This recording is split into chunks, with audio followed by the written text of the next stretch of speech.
every goddamn week. Okay, we're back. Welcome to part 2. I hope you liked part 1. Pretty long episode so far, but I'm going to crank through this last part and get ready to have your mind blown, especially if you haven't seen the movie, because shit's about to get weird. But first, I promised I would read this one review. I really like this. From Owen Gleiberman of Variety. This is a positive review.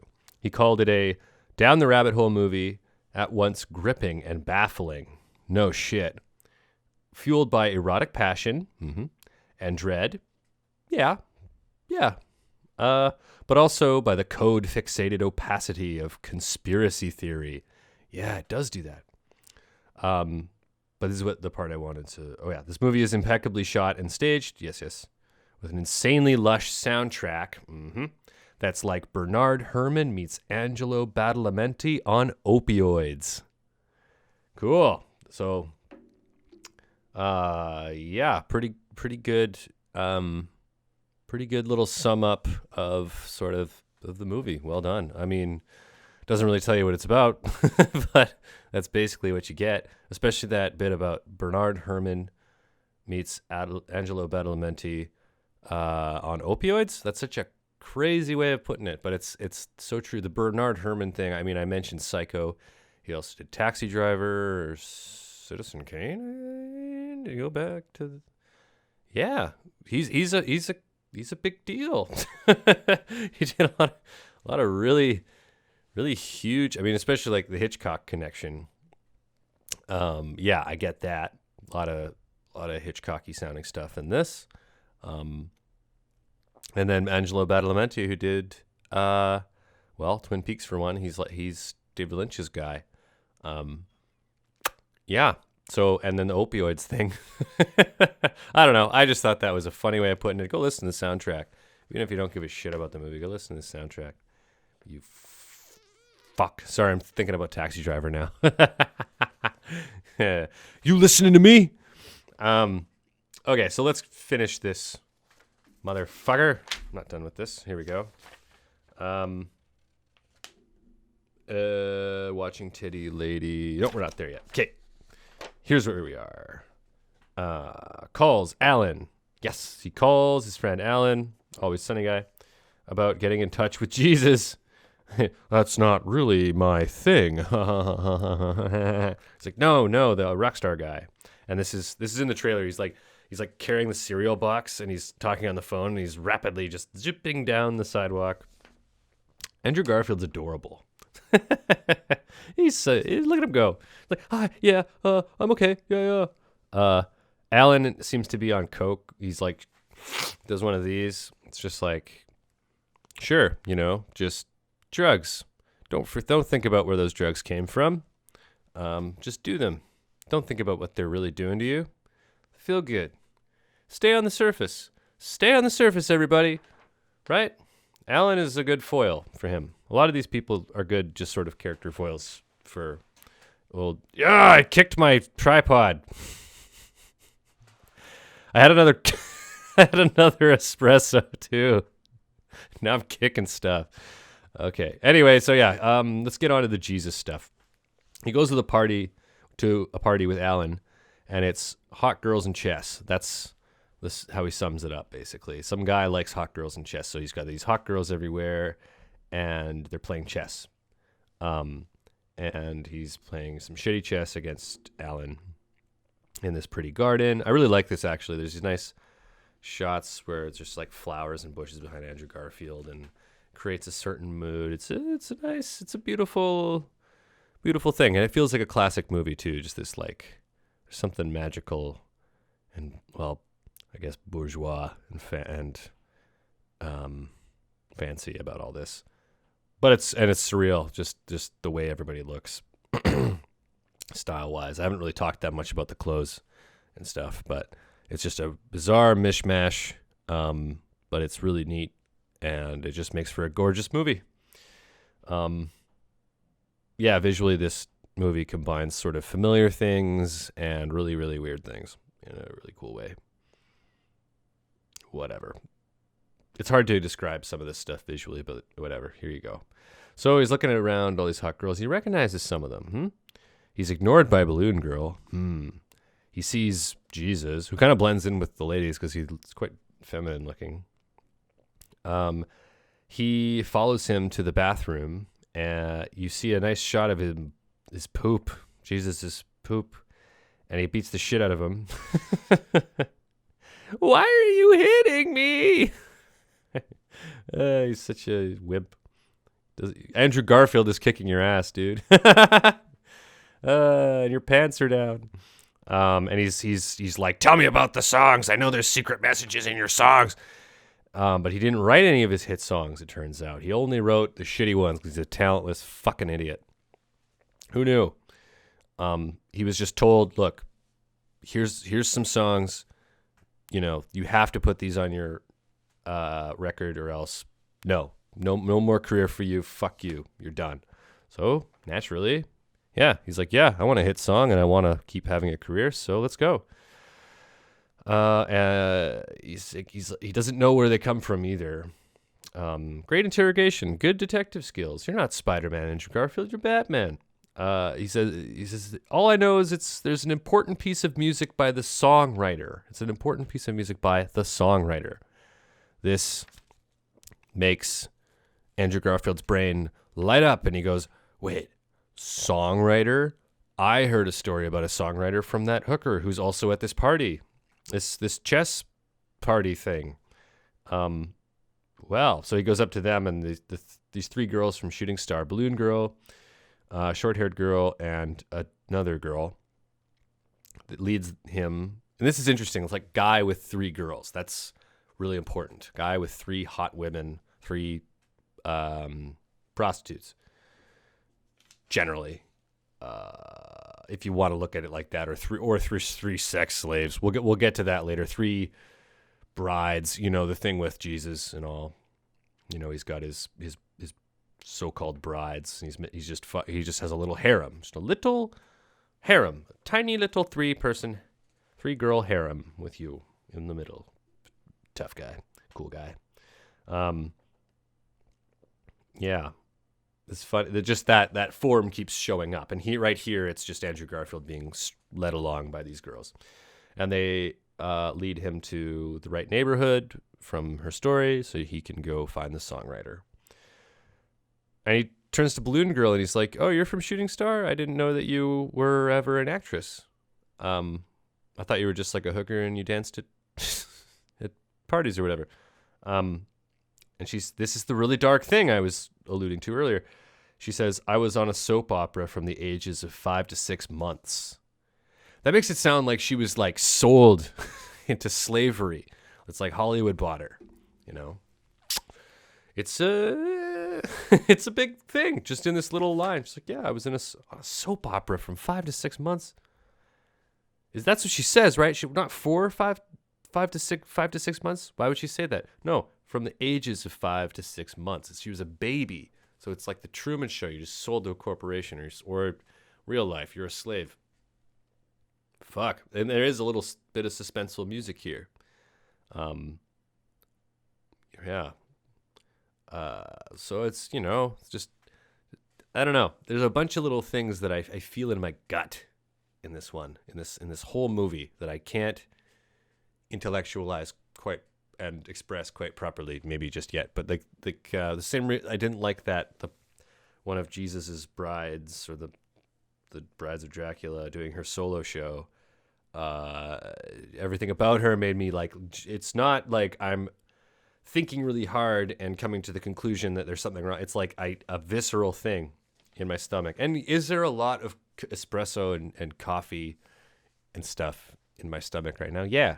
But I don't notice it so much during the rest of the movie. It's just finding out that this girl was like a baby actress, and then it turned into a lifelong thing where she's just a servitude, and she loves her life in this funny way, but I don't know. And it's all in that one line. Balloon Girl is complicated. Yep. But anyway, so he hops the wall up to the songwriter's house, makes his way inside. Now, here we go. This is like probably the most memorable scene in the movie, I guess. There's this old man at a piano. He doesn't even care that he's there. He's just like coming up with songs. Like he's just perpetually. It reminds me of Satan in the center of hell, frozen in the center of hell in the Inferno, right? He's just this like, he just doesn't move, and it's all happening around him.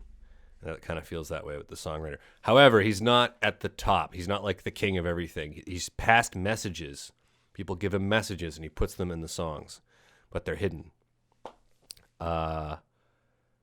So he's put some message into the into one of the songs, or a bunch of the songs. Of this particular band, but also like multiple generations. He's like, your granddaddy listened to my music, your dad did, and you did, and the next generation will. You know, your whole worldview is being shaped by me and my friends, and whoever is supplying the messages, and I just make a shitload of money, and I don't really care about the substance of these songs. Yeah, pretty rough there. Whoops. Oh shit. Sorry guys, I think I skipped a scene, a whole thing. I'll just quickly go through this here. Sorry, fucked up here. It's hard to tell with this movie. A lot of movies I'd be like, oh, I missed something right away. This time, it's like this whole thing where he figures out the code. Sorry, I fucked up this whole thing. I'm just gonna go through this real quick. He's watching the topless lady playing guitar, and he has a realization. This is Andrew Garfield. He works out this lyrical code on the pizza box. He has like a pizza box. There's that pizza thing again, and he's figuring out the code to this one of the Jesus Band songs. And he comes up with "Rub Dean's head, wait under Newton." He's thinking.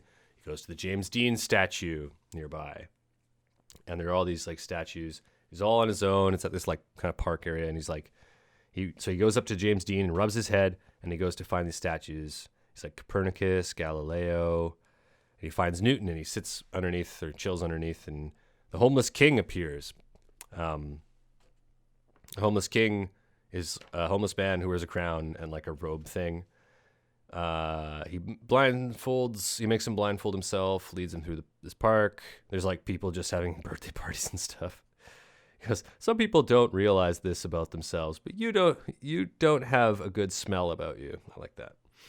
And he explains that coyotes own the land. Follow a coyote and see where it takes you. Coyotes, I mean, that's a symbol of chaos, right? But also it's kind of like, I think of like spirit journeys. This Homer Simpson keeps coming up. I think of that one where that episode where he eats like the insanity peppers, and not like super chili, it's like super hot peppers, and they make him go on this spirit journey. He meets a coyote voiced by Johnny Cash, and he has this whole spirit journey. Anyway, so that's what this whole thing is kind of like that. It's like it's a trippy movie, obviously, but I like that. It's like, look, chaos reigns, bud. You know, I'm homeless, so I'm on the outside. I'm very aware of this. This character is an outsider, obviously, the homeless guy, and so he's aware. Like, you don't own any of this stuff. The coyotes are letting you use it. I like that. They're really in charge. There's that animals imagery and animal power. I don't know. Cryptic but cool. He makes him travel through these caves alone. He comes to a door. Cool, exciting synth. So he goes to the door and he goes, oh, it's a fucking bomb shelter. There's like a bed, and like, it looks like, yeah, you could live down here. He sees a light at the end of the tunnel. He leaves, goes up a trap door, and he's in the dairy section of a fucking, of a grocery store. It's just funny. Like, and reminds me of The Big Lebowski. It's like he's behind the dude at the beginning of The Big Lebowski is like getting his milk at the dairy section. Here, our stoner detective is actually behind the milk. It's just funny. I don't know if that was the intention, but it's weird that, like, what of all places he comes up into the the milk cooler of a grocery store. Anyway, so I think I'm getting the order right now, and then he finds out that the zine guy is now dead, beats up Jesus, and finds himself at the songwriter. Okay, holy shit. So we're back at the songwriter. Sorry for the mix-up there. But yeah, goes on this whole journey underground, super weird stuff. This homeless guy, it's like no wonder I missed that, because it's insane. It's just fucking insane. He followed a code within a song from some weird band, and now he's determined that yes, this is real. He's been searching for something, and he found a message, and it led him somewhere, and he went to that place, and he did what the song told him to do, and then a weird king of the homeless showed up and led him down a path deeper and deeper into tunnel. Like, wow, like it's like a weird dream, right? Very easy to get lost, and but now he's finally confronting this damn songwriter. And the dark thing is like, he's like, is there going to be a war? Because he saw the bomb shelter, quote unquote. He thinks it's a bomb shelter, and he's like, is there going to be a war? What's going on here? And I thought that too, because I was thinking of Dr. Strangelove, when they talk about going down into mine shafts or something, or going underground and living down there with women that they have chosen for that. This is all Dr. Strangelove. He's like, the women that we've chosen. I can't do his accent. I can't do his voice. Whatever. He's like, they'll be chosen for their sexual attributes. Yeah, interesting. So I was thinking of that. Like, okay, elites going underground. Who's to say that's not going on? I mean, have you gone digging everywhere? I didn't know that Jeffrey Epstein had a super creepy island until he died, and that is when I found out. I didn't know about that until then, and that's just one guy. And you gotta wonder, right? These things come out where you're just like, oh, it turns out all these producers were like, basically raping women or at least sexually assaulting women in this and that a way, just all across the board. And you're like, well, shit. This was, and anyway, so it gets more metaphorical at that point. It's like he's going underground, under the surface, under the Silver Lake. Like, I just love all that. It's that poetry in this film. Love it. Yeah, so this songwriter is going over how literally everything you like, even when you were 15 and rebelling, you were rebelling to my music. He's saying your art, your writing, your culture. He's kind of looking at the camera when he's like, it's the shell of other men's ambitions you'll never understand. It's kind of true. I remember having a realization when I was in I don't know, I was probably 18 or 19 when I kind of realized I'd been in that teenage way of thinking of I'm going to come up with I'm carving out an original path, and I'm so smart, I'm coming, I can come up with my own philosophy on life and stuff. And then the more I read and just kind of noticed, I just kind of went oh, wait a minute. All these things that I believe, I kind of came from somewhere. I mean, if I wasn't consciously debating these things with myself and writing a lot and coming up with my own kind of philosophy, and even then it's synthesizing a lot of stuff that's coming from out there. I remember I was just I was getting off of a train, and I just went in the city, and I was walking down the from the platform down in the stairs into the, I don't know, just the entrance to the station. And I just went wait, what if I have a bunch of ideologies that I don't know about that I think are just the truth, but they're actually coming from somewhere? And that's when I literally I was out of high school when this hit me. I was wait a minute.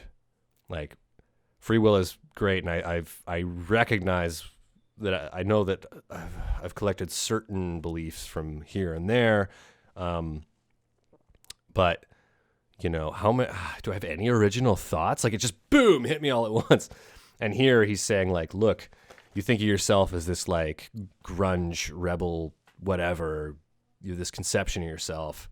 And you think like, oh, you're into rock and roll and you're all these things, but he says there's no rebellion. There's just me getting a paycheck. You're adopting, you're chewing someone else's already chewed up gum. Like you're I gave those songs to Kurt Cobain too, by the way. Like that's the kind of weird conspiracy theory fantasy version of what's going on here. But also there's something true in what he's saying. Like it's like, oh, you heard a song on the radio and it made, or I saw it on MTV or whatever, and it made you think like, yeah, fuck the system. I literally used to sing and listen to a song called "Fuck the System" by System of a Down, and I thought like, yeah, fuck it, yeah. And I realized like, no. Well, I mean, it's. I'm sure I rebelled more as a result, and I tried to think outside the box and think outside of like what the mainstream was telling me as a result of things like that. But ultimately, it's controlled. I bought a CD back then. It was on CDs, and even now, like, maybe you listen to whatever. Like, I think the thing that struck me was when I saw that made me another time that I realized like, wait, this is bullshit. The fake rebellion thing specifically was when I was watching music. I just had music videos on, and there's a band called Billy Talent, and they had a song called Red Flag, and there were like people like waving flags and being like anarchists and stuff. And I was like, this is the fakest crap I've ever seen. This is fake. This is just bullshit. This is bullshit. They're selling someone rebellion, but it's just fake. It's because people naturally want to rebel and to keep society in check. Like this, I wrote out this whole thing where I was like, okay, we're a democracy, so you can't just tell everybody what to think. Can't just, you have like, freedom of speech and all this stuff. You can't just, tell people not to think that. It's harder to control the way people think, rather. So naturally you're gonna. Oops, I kicked the fucking tripod again. Naturally, you're gonna have people, especially young people, wanting to rebel or just otherwise create disequilibrium in the world to shake things up, and so they have to have like almost like a release valve on that. So you give them like music, you give them whatever. You're like, oh yeah, hey, go. Like there's this whole theory that, there's books written about it, about like the whole hippie movement. It's like that's all CIA. It's a CIA fucking psyop, man. Maybe. I wouldn't say 100%. You go read the Electric Kool-Aid acid test and tell me that that's the fucking CIA coming up with that. I don't think so. It's like, that's you could talk about where they got the acid originally, sure. But ultimately they got their own guy, and he would just be like, here you go. Here's like garbage cans full of LSD. And then that was not, I don't think that the CIA was behind that. Things like that, the Merry Pranksters, stuff like that. You think the Hells Angels is a CIA thing? Like, no, there are these subcultures that pop up. And there is true, like, grassroots movements. I'm not denying that. But there's also this very observable, like, release valve on tension and on the, like, rebellious spirit. Anyway, so that's all he's saying here. He's like, nah, Nirvana's just like another band. It's whatever you think is so special ain't, it's the copy of a copy of a copy. He loves the guitar. Garfield, he's like, is that what's his name? Kurt Cobain's Mustang, his Fender Mustang, which is funny because he drives a Mustang, right? Again, more animal imagery. Almost like a Western. He's got his Mustang. So he lost his car Mustang, but here he's like all into the guitar. But now he's like, oh, I got to be a detective. So he's like, who's paying you to write these songs? By the way, I just like that he's playing all these melodies, and it's a bummer in a way because he's like, I wrote this and I wrote this and I wrote this and I wrote this. But it's also, he's just playing like a fun medley of songs. It's nice.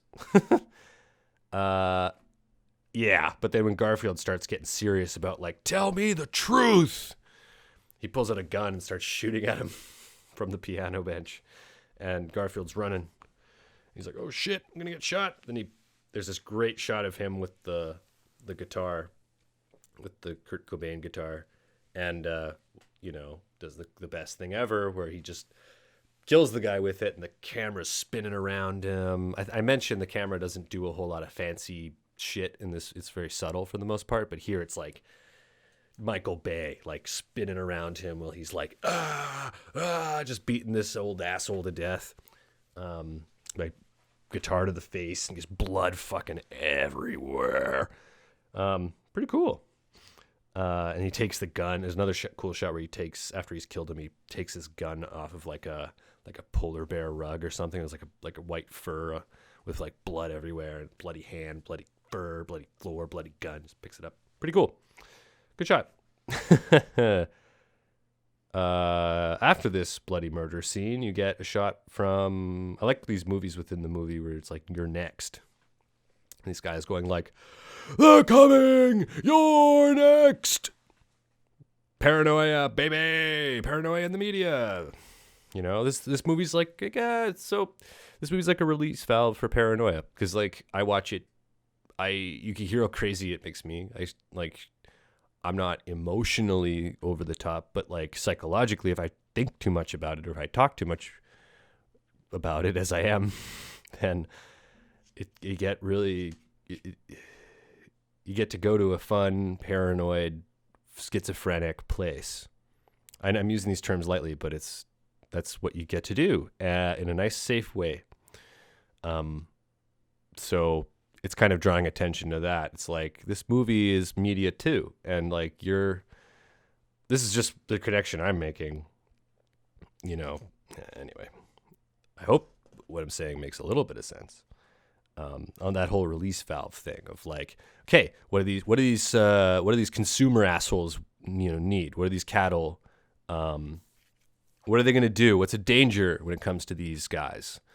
Well, they might get mad and they might, rise up and kill everybody above them, and then we have communism. That would suck, or whatever. It could be, or whatever. Something, people will just ultimately be dissatisfied, and maybe they just won't go to their jobs or something. Something bad will happen. So how do we keep them in line? Order.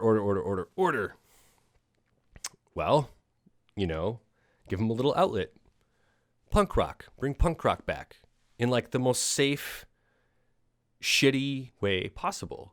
Just safe, soft, no edge, doesn't hurt anybody, no real, like G.G. Allin isn't on the fucking radio, let me tell you that. And that's a shame, damn it, because he was the best. I actually like G.G. Allin a lot. Anyway, I don't know how I got there from You're Next, but there's something there. Anyway, so Andrew Garfield's at home.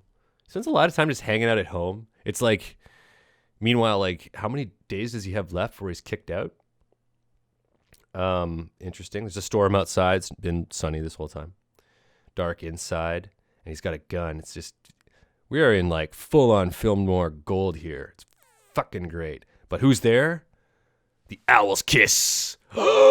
She's, exactly what we saw in the video. And she's like in his cupboard and like her leg comes out. Like, it's very, she reminded me a lot of like the Room 237 scene in The Shining, like the naked lady that comes out of the bath, like the way she kind of slinks around.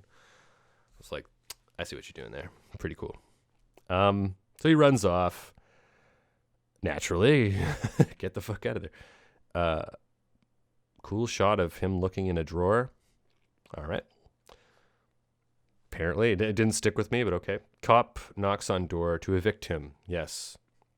You get sympathy from the cop. I find like, I don't know if this is the intention, but like the black people in this movie are like the most down to earth, relatable, not ridiculously out of their minds or otherwise like assholes. Like you have like the guy who repos his car and he's like, so I'm just doing my job, I don't like doing this either, but you got to pay your bills. just being, just part of the system. I don't know, just a pattern I noticed. And then there's like the doorman at the the cookie party. Gotta eat the cookie, bud. Um, and then this lady cop. And again, you have the same thing where she's like, I'm just doing my job. But this time he gets sympathy.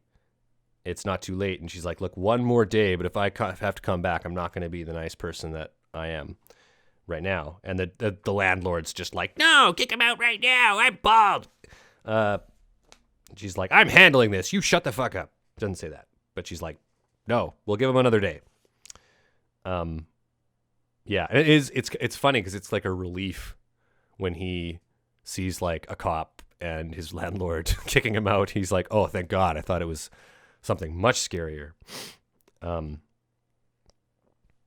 Sees Coyote eating garbage, decides to follow it, and in so doing, follow the advice of the homeless king.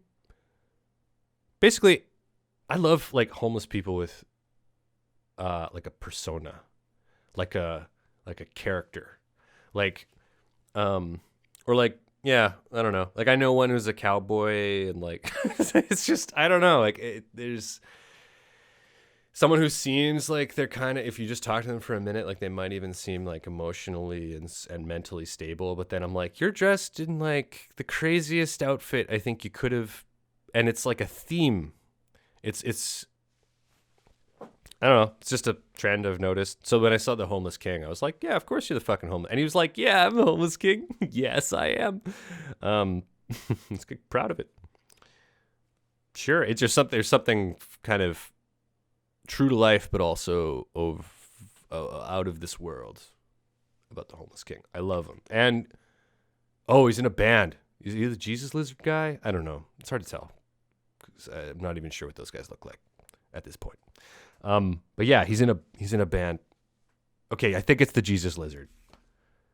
That's weird, right? Jesus Lizard, and then well, I want to make sure that's the band that he's in before I go drawing parallels there.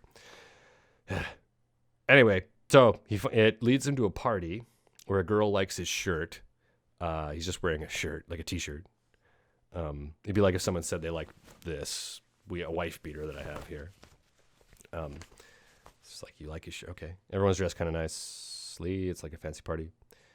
And you can overhear people talking, saying things like about how like a 12-year-old's work is like really deep and amazing, and she's an old soul, and it's like, she's a 12-year-old.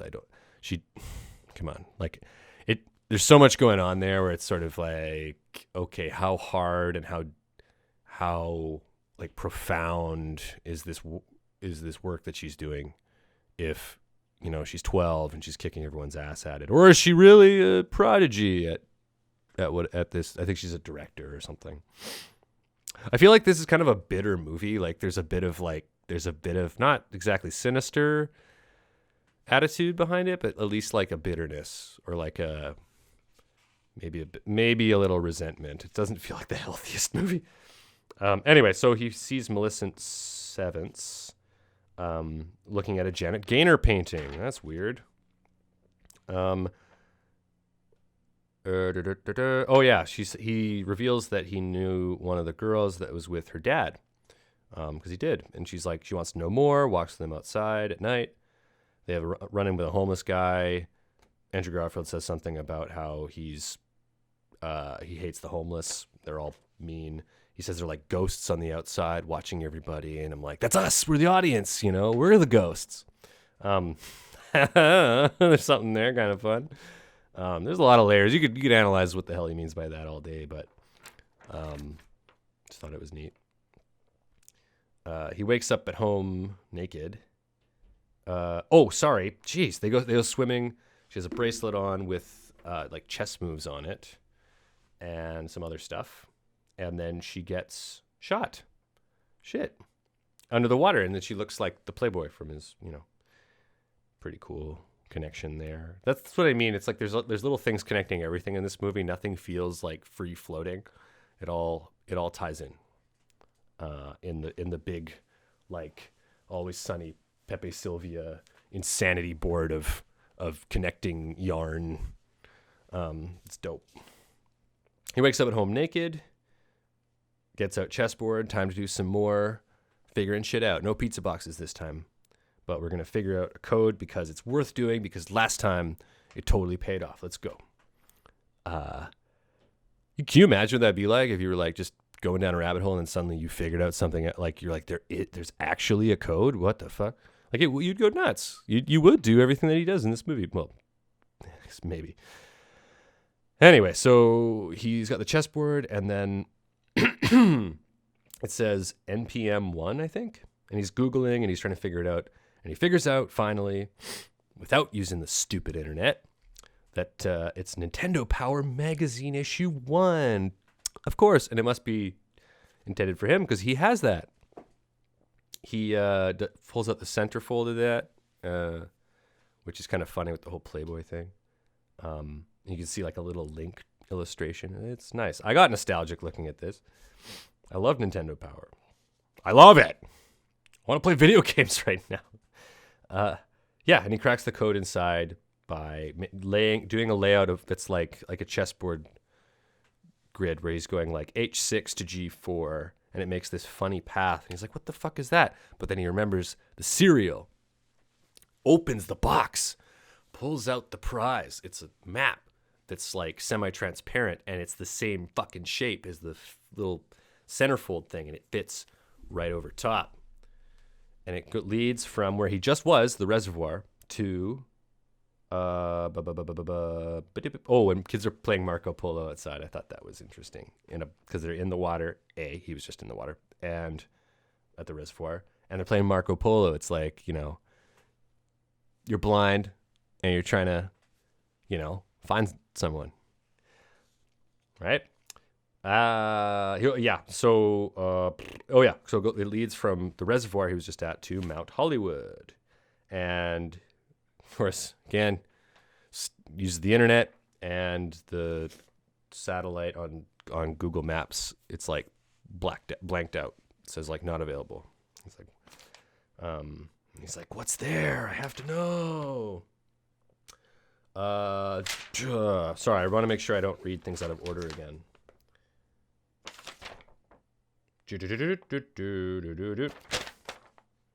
Oh, I almost fucked that up. Not gonna happen. What did we learn this episode? Number your pages, everybody. Anyway, so he puts on, so with every little prop and every little thing having meaning in this movie, Andrew Garfield puts on red, blue, and stripes. Sound like anything? Spider-Man, obviously. What does that mean? I don't know. I just like it. And it's visually interesting. And he's wearing like a lot of red on top, which is kind of a James Dean. He has a James Dean kind of thing going on. I don't know. Anyway, he gets to this area, according to the map, in Mount Hollywood. And he hops over a wall that has these three, it's like Adidas, like 3 stripes. And that means like fuck off, I think, in hobo language. So badass Andrew hops over it and finds this I called it the hippie shack of truth. Yeah, it's like these you'd see why I think of Epstein, eh? It's like they're going underground, but they have this little thing, this little shack, and yeah, man, that guy was into like genetic engineering and like trying to like breed with lots of different women, and it raises a lot of questions, but a lot of, like that reviewer said, opacity around all this, where you can't look, you can't see shit, you don't know what the hell's going on. But here it's quite clear. It's like he goes in, there's a man dressed in white with 3 attractive women dressed in white, and they're drinking tea. And he's like, I know everything. Andrew Garfield's like, I've been in the tunnels, and I met this person, and they're like, okay. And they're just super mellow. And they serve him some tea. That's the tea that they're drinking, so it's probably safe. Can you hear that? Oh my god. There's like a super weird sound. Well, okay. We'll just move on. Fine. They're coming for me. They're coming for me, and I've revealed too much, and now they're coming for me. Hopefully that's not super annoying. Let's hope not. I'm just going to talk over it. So, onward. People dressed in white. They serve him tea. It's not a shelter. He's like, is this? Is there going to be a war? What's up with the bomb shelter? And they say, not a shelter. It's basically a tomb. It's their like ascension chamber, where this dude and also Jefferson Sevens, like they are these super rich guys who just want to. Well, they have. He's like, this is better than heaven. It's real. It's like you go down into this chamber with your 3 wives and you guys ascend together, basically. And there's this whole stupid explanation about how you go in this like amniotic sac and blah, blah, blah. Ridiculous. But hey, who knows? And he's like, what? People used to do this all the time. Like, I mentioned, pharaohs and their sarcophagi. And here's the connection there. He's making the connection. He's saying we're like them. We're kings. He keeps referring to himself as a king. How does the homeless king play into that? I don't know. Like, is the homeless king? Has he been promised a similar end? He's like, it's just odd. It's like this guy's saying it's funny what that does to my brain. It's like you have the homeless king, and then you have this guy saying he is a king. And he's connected to the homeless king. What's going on there? I don't know. I'm missing a piece here. I'm not putting those together right in my head. It's just funny, this king shit. Anyway, the aliens have stopped making that sound, so that's good. They're done whatever they were doing. He's just saying, like, look, when you're really, really, really rich, you can afford to have a secret tunnel that no one's going to find for 1,000 years and go down there and have sex and eat good food and drink and watch television. Like, this is what he says. And he's like, we're going to watch television and we're going to do this and this and this and that. And it's going to be great for 6 months. And then we're going to ascend. Okay, dude. Kind of a funny way of, like, who's selling them this? It's just, wow, it's so many questions, man. Is Batman down there? It's like how do you keep it all a secret? Well, money. Tons and tons of money. Okay. But the other thing about the money is that you can afford to have people killed. This is where things are really getting into like Eyes Wide Shut territory. It's like, yeah, you could have people killed if you want. It's all a game to you when you're that rich, is the idea. And maybe you want to end the game. You want to quit the game in a cool way. And he really, I don't know. I kind of like what this old fucker says to. He's not that old. I don't know why I'm calling him that. But this old rich dude, who's whatever, waiting to go down into his ascension chamber. He does a whole speech to Andrew Garfield where he's like, look, what stuff you worry about doesn't matter all that much. It's just not all that important. What are you waiting for? Retirement? Like, who gives a shit? Fuck it. Yeah, it's tough. And so Andrew Garfield has a whole phone call with the Sarah girl, and yeah, she's already in her ascension chamber. She's been down there with the other 2 brides of this guy and him, and down in this place that looks just like a like a very nice modern apartment, I guess. And they're watching TV or whatever, hanging out, and she goes to the other room and chats with Andrew Garfield. She's like, do you think I made a mistake? And he's like, I don't know. Maybe. She's like, well, there's no getting out, so I might as well make the best of it. And I think that's kind of a theme here. It's like, make the best of it. And he says, yeah, same here. So there you go. She recommends a dog for unconditional love. They have a connection. Sad. Peaceful music. And I'm just going to wrap it up really quick here. Oh, yeah. T knocks all of them out. Homeless guy comes to get him. How'd you find me? I smelled you. Sees the billboard again, but she's turning into a clown. Basically, he lets him go. The one question he asks him is like, why do you have dog biscuits? And he's like, I liked a girl. I explained all this earlier. He says, says that he had an ex-girlfriend. He wants her back, so he had the dog biscuits. She had a dog, blah, blah, blah. He's like, okay. He's like, are you going to kill me? He's like, no, we won't. We might. We're not sure yet. Great. So it's kind of like this damned if you do, damned if you don't. He lost his place. He lost his car. He lost his girl. He lost another girl. He lost all this stuff. And then he just watches a Janet Gaynor movie. And she says, always look up. And that's, again, it's just like this. He's like, good, I want to transcend. I don't need no fucking cave. I'm just going to transcend my troubles, say fuck it, go across the way there and have sex with a girl with an older lady with big boobs. And he does. And that's it. It's just like that damned if you do, damned if you don't thing. It's like, so maybe you are just trapped in this game or in this whatever it is, or just trapped by the rules of life. Too bad, But there's no sense putting energy into worrying about it. The balloon girl says this, like, don't worry about it. Pfft, blow up a balloon. And yeah, so he just decides he goes and sleeps with this lady and he's happy. And he's watching his place get invaded and he's like, and taken over. And he's like, fine. He's happy. And that's it. And REM plays and there's nice little credits. So whatever's bothering you right now, fuck it. Don't worry about it. Go look into those conspiracy theories for fun, but don't worry about it. I'm done.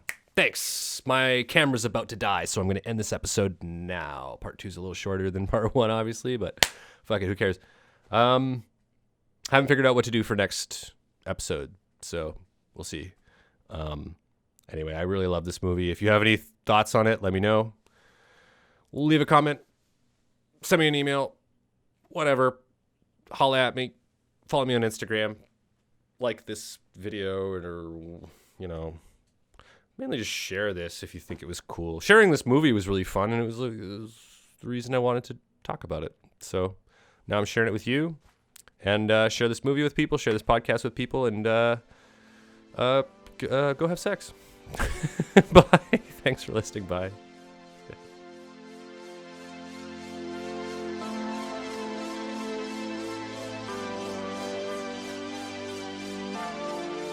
Every goddamn week.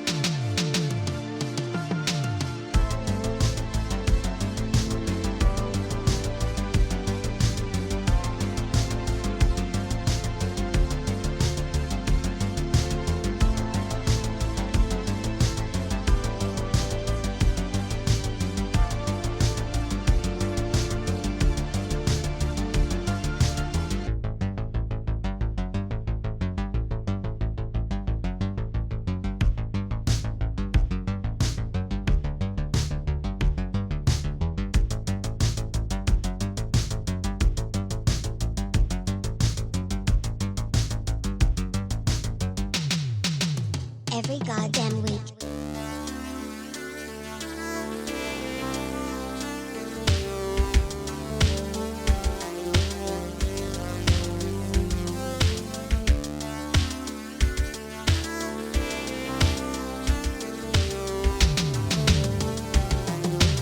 Every goddamn week.